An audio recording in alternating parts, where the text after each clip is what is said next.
പ്രയാസം മാറുന്നില്ലടോ, ബുദ്ധിമുട്ട് മാറുന്നില്ലടോ.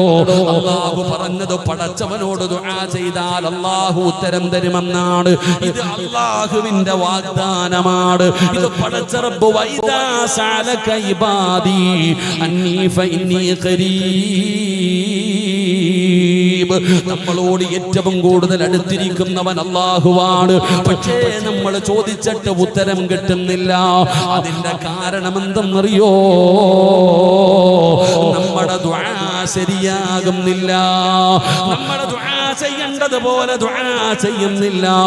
അല്ലാഹുവിന്റെ വിശുദ്ധമായ ഖുർആനിൽ അല്ലാഹു പറയുകയാ, വയദുഊനനാ റഗബൻ വറഹബാ.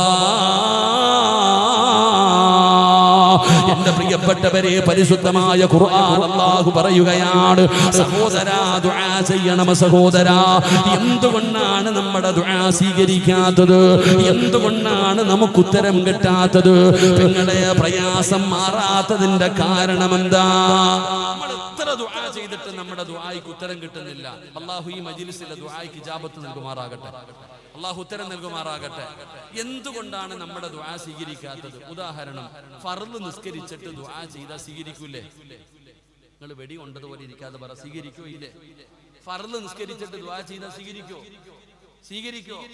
ഉറക്കെ പറഞ്ഞേ, സ്വീകരിക്കുമോ ഇല്ലേ? സ്വീകരിക്കും. എന്നിട്ട് പള്ളിയിലെ ഉസ്താദ് നിസ്കാരം കഴിഞ്ഞ് ദുആ ചെയ്യുമ്പോൾ നിങ്ങൾ ആരെങ്കിലും ആമീനിന്റെ ശബ്ദം കേട്ടിട്ടുണ്ടോ? ഒന്ന് ഇരിക്കും. എടാ, ഫർള് നമസ്കാരം കഴിഞ്ഞ് അല്ലാഹുവിന്റെ വീടിനകത്ത് നിസ്കാരപ്പായില് മിഹ്റാബിനകത്തിരുന്നിട്ട് ഖതീബ് ദുആ ചെയ്യും. ഉസ്താദ് രണ്ട് കൈ ഇങ്ങനെ പിടിച്ചിട്ടുണ്ട്. നീയാണെങ്കിൽ സദ്യ ഉണ്ണാനിരിക്കുന്നവരെ ഇങ്ങനെ ഇരിക്കുക. ഈ കൈ പോലും ഒന്ന് നേരെ പിടിക്കണം. ചോദ്യത, ഈ കൈയെങ്കിലും ഒന്ന് നേരെ പിടിക്കുന്നത്? അർഹമുറഹീമായ അല്ലാഹ്, നാവുണ്ടോന്ന് പോയി തുറന്നു നോക്കണം ഉപ്പാന്റെ വായില്. ഈ വാപ്പായ്ക്ക് നാവുണ്ടോന്ന് അറിയണമെങ്കിൽ വല്ല ജനറൽ ബോഡി വല്ലതും വേണം. അപ്പൊ കാണാം ഉപ്പാന്റെ സൗണ്ട് എന്താന്ന്. അല്ലാഹു ഈമാൻ തരുമാറാകട്ടെ. എന്ന് ഏതെങ്കിലും ഒരു പള്ളിക്കകത്ത് ഖതീബ് ദുആ ചെയ്യുമ്പോൾ ആമീൻ, എടാ ഉസ്താദിന് തന്നെ തോന്നും, പടച്ചവനെ ഞാനിത് ആർക്കാ അല്ലാഹ് ചെയ്യണേ. ഞാൻ എൻ്റെ ഒരു അനുഭവം പറയട്ടെ, ഉസ്താദ്മാര് ക്ഷമിക്കണം. ഞാനൊരു മരണ വീട്ടിൽ പോയടോ. ഞാൻ പഠിച്ചിറങ്ങിയ സമയത്ത് എന്നെ ഒരു മരണ വീട്ടിൽ 3-7 കണ്ട് വിളിച്ചോണ്ട് കൊണ്ടുപോയി ഞങ്ങളെ റൂമിനകത്ത് കയറ്റി ഇരുത്തിയിട്ട് പറഞ്ഞു, ഉസ്താദെ ഒരു യാസീൻ ഓതണം കേട്ടോ. പടച്ചോനെ, ഞാനും ഉസ്താദും കൂടെ യാസീനൊക്കെ ഓതി ദുആ ചെയ്യാൻ സമയമായപ്പോ എന്റെ കൂടെ വന്ന ഉസ്താദ് വിളിച്ചു, കാക്ക ദുആ ചെയ്യാൻ പോന്നു, വായിക്ക. ഉസ്താദ് ദുആ ചെയ്തോ? ഉസ്താദ് ചെയ്തോളാം. 1 വട്ടം വിളിച്ചു, 2 വട്ടം വിളിച്ചു, 3 വട്ടം വിളിച്ചിട്ട് ഇവരാരും വരുന്നില്ല. ഞങ്ങൾ രണ്ടുപേരും മുഖാമുഖം നോക്കിയിരിക്കുക. ഒരു യാസീൻ ഓതി കളയാൻ പറ്റുമോ? ഇവരാരും വരുന്നില്ല, അവർക്കാർക്കും വേണ്ട. അപ്പൊ ഞാൻ അവസാനം ദുആ ചെയ്തു, പടച്ചവനെ ഈ യാസീനിന്റെ പ്രതിഫലം എന്റെ വാപ്പാടെ ഖബറിലേക്ക് കൊടുത്തേക്കണേ അല്ലാഹ്. ചിരിക്കാൻ പറഞ്ഞതല്ല, ഞാൻ അങ്ങനെ പറഞ്ഞു. തെറ്റോ ശരി എനിക്കറിയില്ല. കാരണം ഇതെന്റെ അവസ്ഥ. ഇതേ അവസ്ഥയാ പള്ളിയിലെ ഖതീബിന്റെ അവസ്ഥ. അദ്ദേഹത്തിന് തന്നെ പടച്ചവൻ ഇത് ആർക്കാണ്? അല്ലാഹു കാക്കുമാറാകട്ടെ. അങ്ങനെ ഇരുന്നപ്പോഴാണ് ഒരു ദിവസം ഒരു ആമീൻ കേൾക്കുന്നു. ഉണക്കുകാലത്ത് മഴ പെയ്തതുപോലെ. ഉസ്താദിന് വല്ലാത്ത അത്ഭുതം. ഉസ്താദ് നോക്കുമ്പോ ഒരാള് 2 കൈയും കഷം വരെ കാണാം. ഇത്ര പൊക്കി പിടിച്ചിട്ടുണ്ട്. ആമീൻ. ഉസ്താദ് ഉഷാറായടോ, ദുആങ്ങ് നീട്ടി. അല്ലാഹ് നീ സ്വർഗം കൊടുക്കണേ അല്ലാഹ്, നല്ല മരണം കൊടുക്കണേ അല്ലാഹ്. ചങ്ങാതി ആമീൻ ആമീൻ ആമീൻ. ഇയാളുടെ ആമീനിന്റെ ശബ്ദം കേട്ടിട്ട് തന്നെ അയൽക്കാർ നോക്കുന്നു, ആരാ അല്ലാഹ് ആരാ അല്ലാഹ്. അപ്പോഴീ ഉസ്താദ് ഇങ്ങനെ ഒരു ചിന്തിച്ചല്ല, ഈ ചങ്ങാതിന് വല്ല കിളി പോയതാണോ അറിയില്ലല്ലോ. ഞാനൊരു വഴുതിന് പോയി. ഞാൻ പറഞ്ഞു, ആരെങ്കിലും പടച്ചവനെ 1 ഗ്രാം സ്വർണം കൊടുക്കണം. ഒരുത്തൻ ചാടി എഴുന്നേറ്റിട്ട് പറഞ്ഞു, 1 പവൻ ഞാൻ തരാം. പടച്ചവനെ ഞാൻ ദുആ ചെയ്തു. പിന്നീട് ചോദിച്ചപ്പോഴീ ചങ്ങാതി ചാടി എഴുന്നേക്കുന്നുണ്ട്. അപ്പത്തേക്ക് പറഞ്ഞു, ഒരാളെന്റെ ചെവി വന്നിട്ട് പറഞ്ഞു, ഉസ്താദ് അത് കിളി പോയതാണ്. ഇതാവസ്ഥ. എടോ, ഞാൻ പറഞ്ഞത്, അപ്പൊ ഉസ്താദ് ഇങ്ങനെ ശ്രദ്ധിച്ചു നോക്കി. പടച്ചവൻ ഈ ചങ്ങാതി ആമീൻ പറയുന്നത് കേട്ടിട്ട് നോക്കുമ്പോ 2 കൈയും ഇങ്ങനെ ഉയർത്തിപ്പിടിച്ചിട്ട് ഓനെ നല്ലതുപോലെ നോക്കിയപ്പോ പോക്കറ്റിന്റെ അകത്ത് തെളിഞ്ഞു കാണുന്നുണ്ട്. നാളെയാണ് ശനിയാഴ്ച ബമ്പർ. പടച്ചവനെ കാരുണ്യ ലോട്ടറി. അല്ലാഹു കാത്തിരക്ഷിക്കുമാറാകട്ടെ. ഇത് പോക്കറ്റിൽ വെച്ചിട്ടാണ് ഇവ ആമീൻ പറയുന്നത്. അല്ലാഹു ആക്കുമാറാകട്ടെ. ഇതാ അവസ്ഥ. ലോട്ടറി എന്ന് പറഞ്ഞപ്പോ ആർക്കും തിരിഞ്ഞില്ലെന്ന് തോന്നുന്നില്ലേ? ഓണ ബമ്പർ എത്ര കോടിയായിരുന്നു? എല്ലാം മലക്കുകളാ, മനുഷ്യന്മാരാരുമില്ല കേട്ടോ. നിങ്ങൾക്ക് ഒരാൾക്ക് പറയത്തില്ല ഓണ ബമ്പർ എത്ര എടുത്തിട്ട് അടിക്കാതെ നടക്കുന്നവരുണ്ട്. അല്ലാഹു കാക്കുമാറാകട്ടെ. എത്ര കോടിയായിരുന്നു? 25 കോടി. ഓ പടച്ചവനെ, അല്ലാഹു കാത്തിരക്ഷിക്കുമാറാകട്ടെ. കാലം എവിടെ എത്തിയെന്നറിയും. ഞാൻ പെട്രോൾ പമ്പിൽ എണ്ണ അടിക്കാൻ പോയതാണ്. അപ്പോൾ ഒരമ്മ എൻ്റെ അടുത്ത് വന്ന്, തൊപ്പിയില്ലായിരുന്നു വണ്ടിയിലായത് കാരണം, കമീസല്ല, ഇതിപ്പെട്ട് അച്ഛനെ പോലെ ഇരിക്കുന്നു ഞാൻ. അപ്പൊ എൻ്റെ അടുത്ത് അമ്മ വന്നിട്ട് പറഞ്ഞു, 4 ദിവസം കൂടെ ഉള്ള അച്ഛ 25 കോടിയാണ്. അപ്പൊ ഞാൻ വല്ലാഹി ഞാൻ പറയില്ല, എൻ്റെ അടുത്ത് പറഞ്ഞു 25 കോടിയാ. ഞാൻ പറഞ്ഞു, അമ്മ എനിക്ക് വേണ്ട, എൻ്റെ പൊന്നച്ഛ നിങ്ങളുടെ മുഖം കണ്ടാൽ തന്നെ അറിയാം അടിക്കുവന്ന്. അവരെനിക്കങ്ങോട്ട് ദുനിയാവെന്ന് പറഞ്ഞ് ചിന്തിക്കണോടോ. ഞാൻ പറഞ്ഞു, എനിക്ക് പൈസയുടെ ആവശ്യമൊന്നുമില്ല, ബാങ്കിൽ കൊണ്ടിടാ അച്ഛ. ഞാൻ പറഞ്ഞു, അവിടെ കൊണ്ടിട്ട കേന്ദ്ര ഗവൺമെന്റ് പൊക്കും, ഇവരെന്നെ വിടുന്നില്ലടോ. അവസാനം ഞാൻ പറഞ്ഞു, എനിക്ക് പൈസയുടെ ആവശ്യമില്ല, എനിക്കൊന്നുമില്ല. അപ്പൊ ഈ അമ്മ പറയാം, എന്നാ അച്ഛ എടുത്ത് എനിക്കിതാ, ഞാനെങ്കിലും രക്ഷപ്പെടട്ടെ. ഞാൻ എടുത്തിട്ട് അവർക്കെങ്കിലും കൊടുക്കാൻ. അവസാനം ഞാൻ പറഞ്ഞു, അമ്മ ഇത് പാപവാ, ഞങ്ങൾക്ക് എടുത്തുകൂടാ, നിങ്ങൾ എത്ര പറഞ്ഞാൽ എടുക്കില്ല, എനിക്ക് വേണമെങ്കിൽ 500 രൂപ വെറുതെ തരാം. എന്നാലും അങ്ങനെ അമ്മയ്ക്ക് മനസ്സിലായി. അവര് പോയി. നമ്മൾ പഠിക്കേണ്ട വലിയൊരു പാഠം, രാവിലെ മുതൽ വൈകുന്നേരം വരെ ആ പെട്രോൾ ടാങ്കിന്റെ ചുവട്ടിൽ നിന്ന് എണ്ണയടിക്കുന്ന ആ ഹൈന്ദവ വിശ്വാസിയായ ചേച്ചിയോട് ഞാൻ ചോദിച്ചൊരു ചോദ്യമുണ്ട്. ചുമ്മാതെ ചോദിച്ചു, നിങ്ങൾക്കൊന്ന് എടുത്തൂടെ? തമാശക്ക് ചോദിച്ചതാണ് ആ ചേച്ചിയോട്. അള്ളാഹു ദീർഘായുസ് കൊടുക്കുമാറാകട്ടെ, അള്ളാഹു ആഫിയത്തുള്ള ദീർഘായുസ് കൊടുക്കുമാറാകട്ടെ. ആ ചേച്ചിയോട് ഞാൻ ചോദിച്ചു, നിങ്ങൾക്കൊന്ന് എടുത്തൂടെ എന്ന്.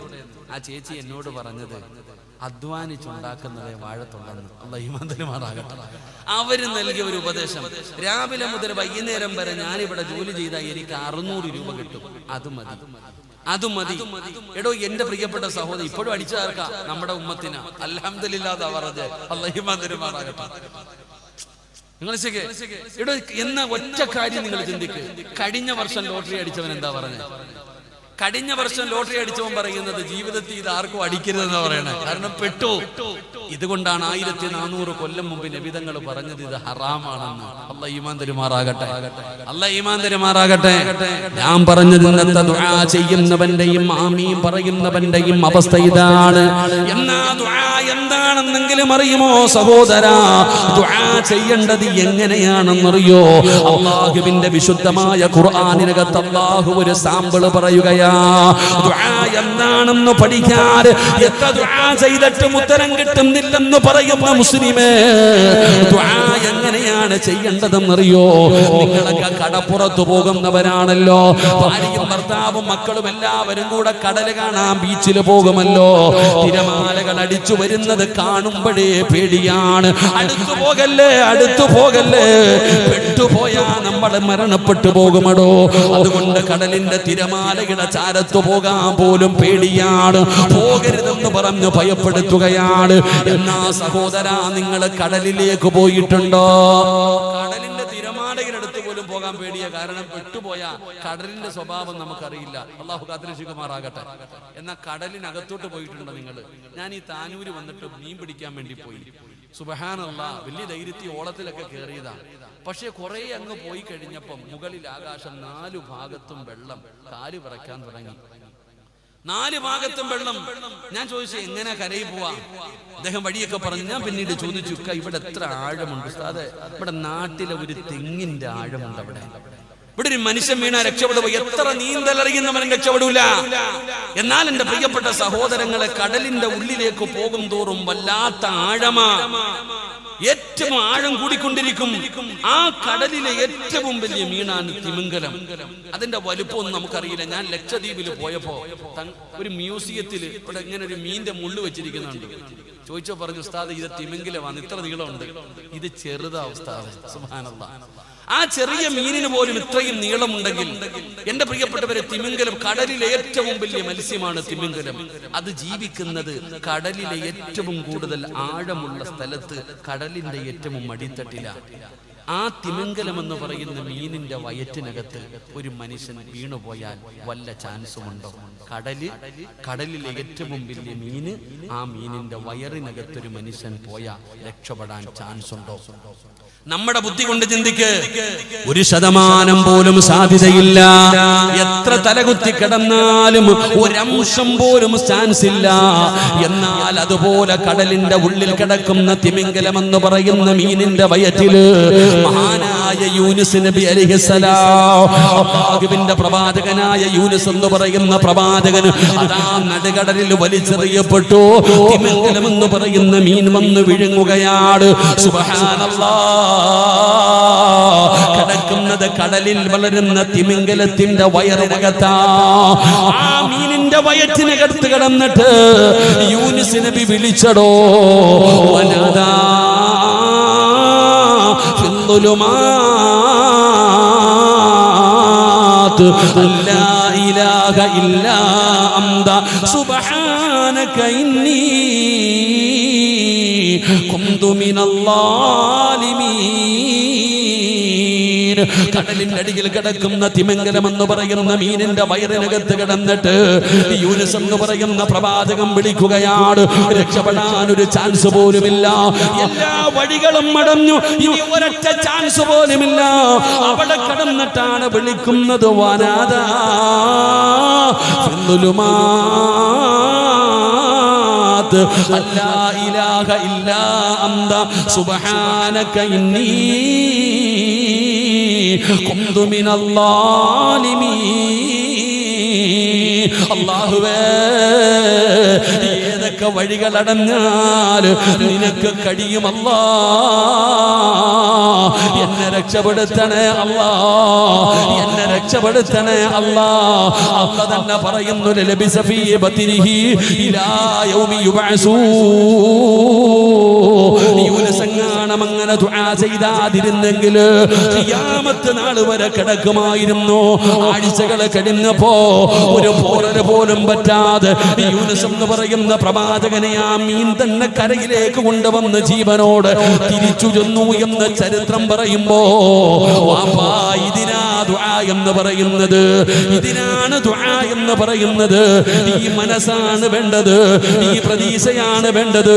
ഈ വാഴ കേൾക്കാമെന്ന ആരെങ്കിലും ഒരാൾ പറ, ജീവിതത്തിൽ ഇതുപോലെ ഒരിക്കലെങ്കിലും ദുആ ചെയ്തിട്ടുണ്ടെന്ന്. അല്ലാഹുവിൽ പ്രതീക്ഷ വേണം ഉമ്മ, അല്ലാഹുവിൽ പ്രതീക്ഷ വേണം സഹോദരാ. ആരും ഉദ്ദേശിക്കാത്ത സമയത്താണ് എല്ലാ വഴികളും അടങ്ങെന്ന് കരുതുമ്പോഴാണ് റബ്ബിന്റെ സഹായം കടന്നു വരുന്നത്. പരിശുദ്ധമായ ഖുർആൻ ഒരുപാട് ചരിത്രങ്ങൾ പറഞ്ഞു തരുന്നുണ്ട്. എല്ലാ വഴികളും അടയുമ്പോഴാണ് അല്ലാഹുവിന്റെ സഹായം വരുന്നത്. അതുകൊണ്ട് ദുആ ചെയ്യുമ്പോ എന്റെ റബ്ബ് തരുമെന്നുള്ള ഉറപ്പാണ് വേണ്ടത്, ആ പ്രതീക്ഷയാണ് വേണ്ടത്. ആ പ്രതീക്ഷയോടുകൂടിയാണ് ദുആ ചെയ്യേണ്ടത്. പക്ഷേ ഈ സമുദായത്തിന് പിടിപെട്ടിരിക്കുന്ന ഏറ്റവും വലിയ വിപത്ത് എന്താ? നിരാശയാ മുസ്ലിമേ, നിരാശയാണ് മുസ്ലിമേ. ഈ സമുദായത്തിന് പെട്ടിരിക്കുന്ന ഏറ്റവും വലിയ പെടല് നിരാശയാണോ? പടച്ചവനെ, എത്ര കൊല്ലമായി എനിക്ക് വീട് തരുന്നില്ലല്ലോ, ഞാൻ രക്ഷപ്പെടുന്നില്ലല്ലോ, എവിടെയെല്ലാം പോയി, എത്രയോ ദുആ ചെയ്തു, എന്തേ ഞാൻ നേരെയാകാത്തത്? എനിക്ക് സമാധാനമില്ല, എനിക്ക് സന്തോഷമില്ല, എന്റെ രോഗം മാറുന്നില്ല. ഏത് മജ്‌ലിസിലും പോകാറുണ്ടല്ലോ, വഅദിന് പോകാറുണ്ടല്ലോ, പടച്ചവനെ മജ്‌ലിസുൻ നൂറിന് പോകാറുണ്ടല്ലോ, എല്ലാ മഖാമുകളിലും പോയി ദുആ ചെയ്യാറുണ്ടല്ലോ, എന്റെ പ്രയാസം മാറുന്നില്ല. നിരാശ വൻപാപവാ മുസ്ലിമേ, നിരാശ വൻപാപവാ. നീ പറയുന്നത് അല്ലാഹുവിന് തരാൻ പറ്റില്ലെന്നാ. വഅദ് കേൾക്കാമെന്നവർ ഒരു സഹോദരൻ ഓടി വന്നിട്ട് പറഞ്ഞു, 11 കൊല്ലമായി ഉസ്താദേ മക്കളില്ല, മക്കളില്ല, റബ്ബേ മക്കളെ കൊടുക്കണേ അല്ലാ. പടച്ചവനെ, നിരാശയാടോ? ഇനി പ്രസവിക്കില്ല ഉസ്താദ്, 40ആയി 45ആയി 30ആയി 35ആയി, പടച്ചവനെ ഇനി പ്രസവിക്കൂല. അയാൾ വന്നിട്ട് പറഞ്ഞു, 11 കൊല്ലമായി മക്കളില്ലെന്ന്. അല്ലാഹു മക്കളെ കൊടുത്ത് അനുഗ്രഹിക്കുമാറാകട്ടെ. ഈ സമുദായത്തിന് പിടിപെട്ടിരിക്കുന്നത് നിരാശ. എന്ത്?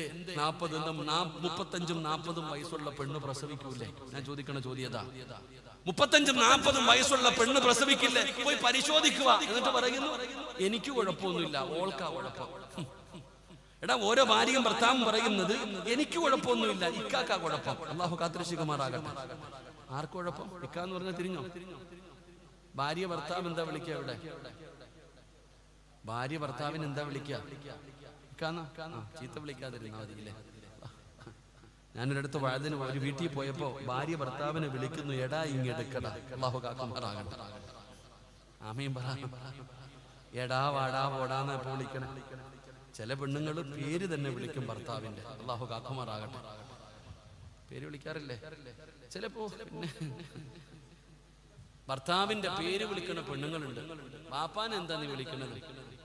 അബൂബക്കർ വാപ്പാന്ന, ഖദീജ ഉമ്മാന്ന വിളിക്കണേ? ഉമ്മാനെ ഉമ്മാന്ന് വിളിക്കോ അതോ ഖദീജ ഉമ്മാന്ന് വിളിക്കോ? എന്റെ പൊന്നാര താത്ത, അല്ലാഹു ഓരോരുത്തർക്കും ഒരു യോഗ്യത കൊടുത്തിട്ടുണ്ട്. മാതാവ്, പിതാവ്, ഗുരുനാഥൻ, ഭർത്താവ്, ഇതൊക്കെ അവർക്ക് കൊടുക്കേണ്ട സ്ഥാനം കൊടുക്കണം. ഇത് കുട്ടികൾ തന്നെ ഗെയ്സ് ഗെയ്സ് ഗെയ്സ് എന്ന് പറഞ്ഞാൽ നടക്കണം. വാപ്പാനെ ഗെയ്സ് എന്ന് വിളിക്കുന്ന മക്കളുണ്ട്. അല്ലാഹു നന്നാക്കി തരുമാറാകട്ടെ. ആമീൻ പറഞ്ഞു. Guys guys. ഞാന് ഈ വഴുത് കഴിഞ്ഞ് പോകുമ്പോ തട്ടുകടയിൽ കയറും, വല്ല കടയിൽ. കാരണം നമ്മൾ ഈ വഴുതിന് പോയി തിന്നാനിരിക്കുമ്പോഴത്തേക്ക് എല്ലാം കൂടെ വന്നിട്ട് ഫോട്ടോ എടുപ്പങ്ങ് തുടങ്ങും തിന്നുന്നത്. നല്ല കാര്യമുണ്ട്. അതുകൊണ്ട് എവിടെയെങ്കിലും പോകുമ്പോ കടയിൽ ഒരു കടയിൽ കയറി തിന്നാനിരുന്നു.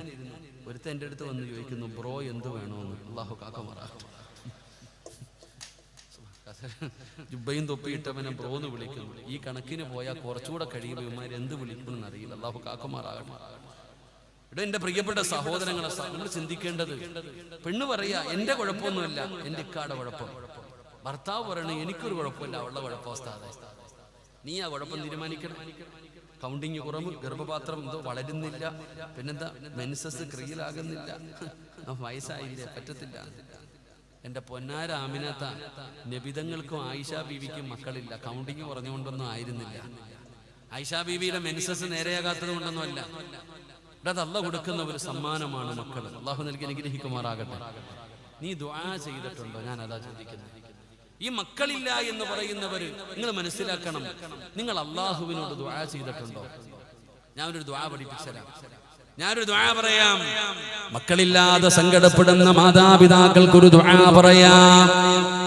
അല്ലാഹുവിന്റെ വിശുദ്ധമായ ഖുർആൻ, മഹാനായ സക്കരിയ നബി അലൈഹിസ്സലാം, അല്ലാഹുവിന്റെ പ്രവാചകനാണ് സക്കരിയ നബി അലൈഹിസ്സലാം. പടച്ചവനെ, ബൈത്തുൽ മുഖദ്ദസ് എന്ന് പറയുന്ന പള്ളിയുടെ മിഹ്റാബിലേക്ക് കടന്നു ചെല്ലുമ്പോ മറിയം എന്ന് പറയുന്ന ഒരു ചെറിയ പെൺകുട്ടി പള്ളിയിൽ വളരുകയാണ്. പടച്ചവനെ, ഈസാ നബിയുടെ ഉമ്മയാണ്. ഗർഭിണിയായിരുന്ന സമയത്ത് ഉമ്മ ആൺകുട്ടിയാണെന്ന് കരുതിയിട്ട് അവിടെ നിന്ന് പറഞ്ഞു, അല്ലാ പള്ളിക്ക് കൊടുത്തേക്കാം, പള്ളിക്ക് കൊടുത്തേക്കാം. അങ്ങനെ പ്രസവിച്ചപ്പോ പെൺകുട്ടിയായി, പറഞ്ഞ വാക്കു പാലിക്കുകയാ. അങ്ങനെ സക്കരിയ നബിയാണ് ഫാദാ മറിയമിനെ വളർത്തുന്നത്. അങ്ങനെ മറിയം പള്ളിക്കകത്ത് ഇങ്ങനെ വളർന്നുകൊണ്ടിരിക്കുമ്പോ സക്കരിയ നബി പള്ളിയുടെ മിഹ്റാബിനകത്ത് കടന്നു ചെല്ലുമ്പോ മറിയം എന്ന് പറയുന്ന പെൺകുട്ടി പഴം കളിച്ചു കൊണ്ടിരിക്കുകയാ.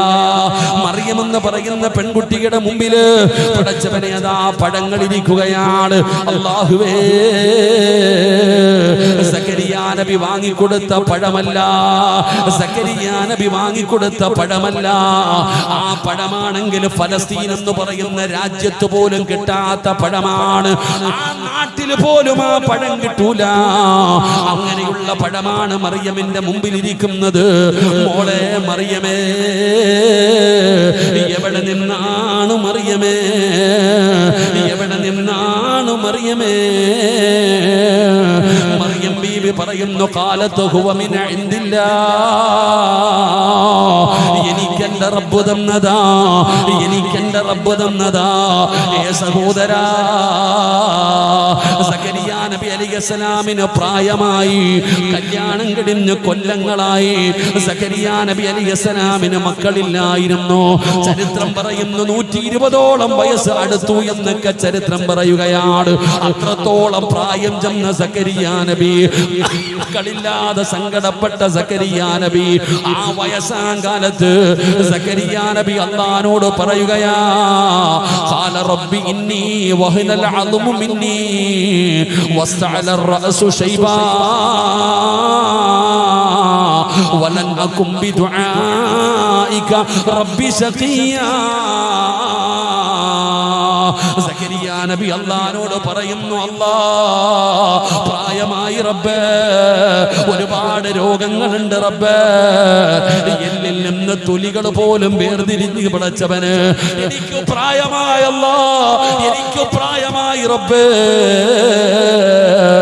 എനിക്കിതുവരെ മക്കളില്ല അല്ലാ.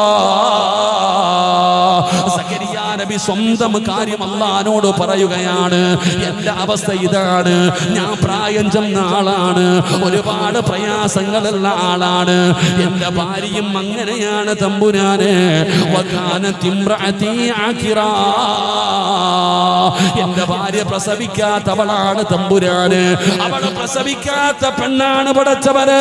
എന്റെ ഭാര്യക്ക് പ്രായമായി തമ്പുരാന്, പെങ്ങളെ 99 വയസ്സ് പ്രായമുണ്ടായിരുന്നു, പ്രായം ചെന്ന ഉമ്മയായിരുന്നു. സക്കരിയ നബി പറയുന്നു, എന്റെ കാര്യം ഇങ്ങനെയാണ്, എന്റെ ഭാര്യയുടെ കാര്യം ഇങ്ങനെയാണ്, ഞങ്ങൾക്ക് മക്കളില്ല പടച്ചവര്, ഏത് വഴി നോക്കിയാലും ചാൻസുകളില്ല പടച്ചവര്. എന്നാ നിനക്ക് കഴിയും അല്ലാ, നിനക്ക് കഴിയും, ഞങ്ങൾക്കൊരു മകനെ തരാറ്, എനിക്കൊരു മോനെ വേണം പടച്ചവര്. പറയുന്നത് 100 വയസ്സ് കഴിഞ്ഞ പ്രവാചകനാണ്, പ്രായം ചെന്ന പ്രവാചകൻ അല്ലാഹുവിനോട് പറയുകയാ, എനിക്കൊരു മോനെ വേണം പടച്ചവര്, എനിക്കൊരു മോനെ വേണം പടച്ചവന്. ഈ വയസ്സാങ്കാലത്ത് എനിക്കൊരു പൊന്നുമോനെ വേണം തമ്പുരാന്. അല്ലാഹുവിനോട് ചോദിച്ചപ്പോ അല്ലാഹു കൊടുത്തു പെങ്ങളെ. മഹാനായ യഹ്യാ നബി അലൈഹിസ്സലാം, യഹ്യാ എന്ന് പറയുന്ന പൊന്നാര മകന് ആ ദുആ ചെയ്തതിന്റെ പേരിലാണ് അല്ലാഹു കൊടുത്തത്. പെങ്ങളെ, ഇതിനാണ് ദുആ എന്ന് പറയുന്നത്, ഇത് ഖുർആൻ പറഞ്ഞ ചരിത്രമാണ്, ഇതിനാണ് ദുആ എന്ന് പറയുന്നത്. വയദുഊനനാ റഗബൻ വറഹബാ, അല്ലാഹുവിനോട് ദുആ ചെയ്യുമ്പോ ഇതുപോലെ ചെയ്യണം സഹോദരാ, ഇതുപോലെ ദുആ ചെയ്താൽ അല്ലാഹു തരുമല്ലോ. അതാണ് മഹാനായ ഖലീലുല്ലാഹി ഇബ്രാഹിം നബി അലൈഹിസ്സലാം അല്ലാഹുവിനോട് ദുആ ചെയ്തു, റബ്ബേ റബ്ബി ഹബ്ലി മിനസ് സ്വാലിഹീൻ, അല്ലാഹുവേ സ്വാലിഹായ സന്താനത്തിനെ എനിക്ക് തരണേ അല്ലാ. ഇബ്രാഹിം നബി ദുആ ചെയ്തല്ലോ, ഇബ്രാഹിം നബി ദുആ ചെയ്തല്ലോ. ഇബ്രാഹിം നബി അലൈഹിസ്സലാം അവിടുന്ന് ദുആ ചെയ്തപ്പോ അല്ലാഹു സുബ്ഹാനഹു വ തആല കൊടുത്തടോ. ഇബ്രാഹിം എന്ന് പറയുന്ന പ്രവാചകന് അല്ലാഹു ഇസ്മായിൽ എന്ന് പറയുന്ന ഒരു പൊന്നുമോനെ കൊടുത്തു. ആ ചരിത്രം കേൾക്കുമ്പോൾ ഏത് മനുഷ്യനും കൊതിക്കാറുണ്ട്. ഇസ്മായിൽ എന്ന് പറയുന്ന മകന്റെ ചരിത്രം കേൾക്കുമ്പോ ഏത് വാപ്പയും ഉമ്മയും പറയും, അല്ലാ എനിക്കും ഇതുപോലെ ഒരു മകനെ തരണേ അല്ലാ. കാരണം എന്തെന്നറിയോ, ഇബ്രാഹിം നബി അലൈഹിസ്സലാം ഒരു സ്വപ്നം കണ്ടടോ.